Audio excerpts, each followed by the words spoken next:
Hello అండి, నమస్తే. నేను లలిత. నేను ఈరోజు ఆకుకూరల జ్యూస్ చూపెడుతున్నానండి. దానికోసం కొంచెం తోటకూర, పాలకూర, పొనగంటి కూర, బచ్చల కూర, పుదీనా, కరివేపాకు తీసుకున్నానండి. వీటన్నిటిని ఒక జ్యూసర్ జార్లో వేసుకోవాలండి. అది లేకుంటే మామూలుగా మిక్సీలో కూడా పట్టుకోవచ్చు. తోటకూర, పాలకూర, కరివేపాకు, పుదీనా, పొనగంటి, బచ్చలి, ఇంకా మునగాకు కూడా వేసుకోవచ్చండి, మన ఇష్టం.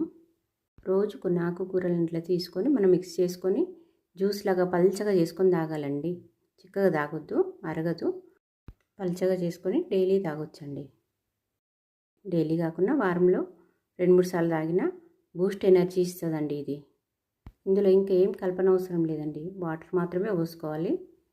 జ్యూస్లు ఎప్పుడు పల్చగానే తాగాలండి. ఆకుకూరలు కదా, చిక్కగా తాగితే మనకు పసరగా అనిపిస్తాయి కనుక పల్చగా చేసుకొని తాగాలి. కానీ వీక్లో 2-3 టైమ్స్ తాగారనుకోండి, మీకు ఫుల్ ఎనర్జీ ఉంటుంది. బాడీలో నీరసాన్ని తగ్గించే ఇన్స్టెంట్ జ్యూస్ అండి ఇది. మీరు చేసుకొని తాగండి. నమస్తే, థ్యాంక్ యూ.